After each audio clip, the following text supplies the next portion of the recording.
அனைவருக்குமே வணக்கம். சற்று முன் கிடைத்திருக்கக்கூடிய ஒரு மிக மிக முக்கியமான செய்தி ஒன்று வெளியாகியுள்ளது.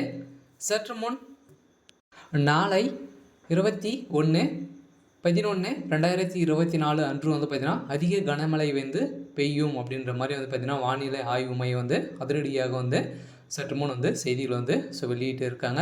ஸோ இதன் அடிப்படையில் பார்த்திங்கன்னா மக்கள் அனைவரையுமே உஷாராக இருக்க சொல்லி ரெட் அலர்ட் கொடுக்கக்கூடிய அளவிற்கு தான்.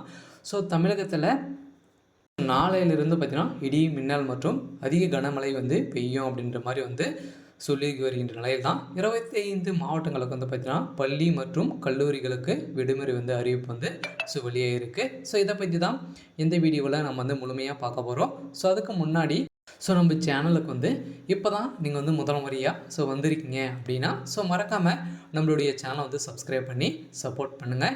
ஸோ வாங்க வீடியோக்குள்ளே போகலாம். ஸோ பார்த்திங்கன்னா வானிலை ஆய்வு மையம் பார்த்திங்கன்னா அதிரடியாக நாளையிலிருந்து பார்த்திங்கன்னா ஒரு 5 நாட்களுக்கு தொடர்ந்து அதிக கனமழை பெய்யும் அப்படின்ற மாதிரி தான் பார்த்திங்கன்னா வானிலை ஆய்வு மையம் வெளியிட்டு இருக்கும் அறிக்கையில் பார்த்திங்கன்னா இப்போ திடீர்னு நாளை அதிக கனமழை பெய்யும் அப்படின்ற மாதிரி சொல்லி வருகின்ற நிலையில் தான் நாளைக்கு ஒரு 8 மாவட்டத்திற்கும் மேலாக அறிவிப்பு வெளியேறிச்சு. மீதி இருக்கக்கூடிய மாவட்டங்கள் அனைத்துக்குமே பார்த்திங்கன்னா நாளை காலையிலிருந்தே அவங்க மாவட்டத்தில் இருக்கக்கூடிய நிர்வாகமே எடுத்துக்கொள்ளலாம் அப்படின்ற மாதிரி தான் சொல்லி வருகின்ற நிலையில் பார்த்திங்கன்னா தமிழகத்தில் தென் மாவட்டங்களுக்கு அதிக கனமழை பெய்யக்கூடும் என இந்திய வானிலை ஆய்வு மையம் ரெட் அலர்ட் விடுத்திருக்கும் நிலையில் முன்னதாக சென்னை வானிலை ஆய்வு மையம் வெளியிட்டுள்ள அறிக்கையில் தெற்கு அந்தமான் மற்றும் அதனை ஒட்டி பகுதிகளில் நாளை நவம்பர் 21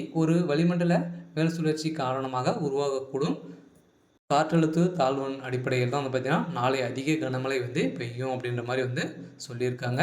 இருந்தாலும் நவம்பர் 23 தென் கிழக்கு வங்கக்கடல் பகுதியில் ஒரு காற்றழுத்த தாழ்வு பகுதி உருவாகக்கூடும் எனவும் இது மேற்கு வடமேற்கு திசையில் நகர்ந்து அதற்கு அடுத்த 2 தினங்களில் தென்மேற்கு வங்கக்கடல் பகுதிகளில் காற்றழுத்த தாழ்வு மண்டலமாக வலுப்பெறுத்து இதன் காரணமாக தமிழகம் முழுவதும் அடுத்த 5 நாட்களுக்கு ஒரு சில இடங்களில் இடி மின்னலும் கூடிய லேசான மழை முதல் மிதமான மழை பெய்யக்கூடும் என நம்மளுக்கு தமிழக மக்களுக்கு பார்த்திங்கன்னா ரெட் அலர்ட் கொடுத்துருக்காங்க. ஸோ அதை தொடர்ந்து திருவாரூர், நாகப்பட்டினம், திருநெல்வேலி, கன்னியாகுமரி அடுத்த 4 மாவட்டங்களில் இன்று அதிக கனமழை பெய்யும் அப்படின்ற மாதிரி பார்த்திங்கன்னா வெளியிட்டு இருக்காங்க. ஸோ அதே போல் மயிலாடுதுறை, தஞ்சாவூர், புதுக்கோட்டை, சிவகங்கை, திருவண்ணாமலை, ராமநாதபுரம், தூத்துக்குடி, விருதுநகர் ஆகிய அனைத்து மாவட்டத்திற்கும் அதிக கனமழை பெய்யும் அப்படின்ற மாதிரி தான் வானிலை ஆய்வு மையம் வெளியிட்டு இருக்காங்க. இருந்தாலும் என்ன நடக்க போகுது அப்படின்றத வெயிட் பண்ணி பார்க்கலாம். ஸோ இது மாதிரி செய்திகளை தெரிஞ்சுக்கணும் அப்படின்னா மறக்காமல் நம்மளுடைய சேனலை சப்ஸ்கிரைப் பண்ணிக்கோங்க. தேங்க்யூ.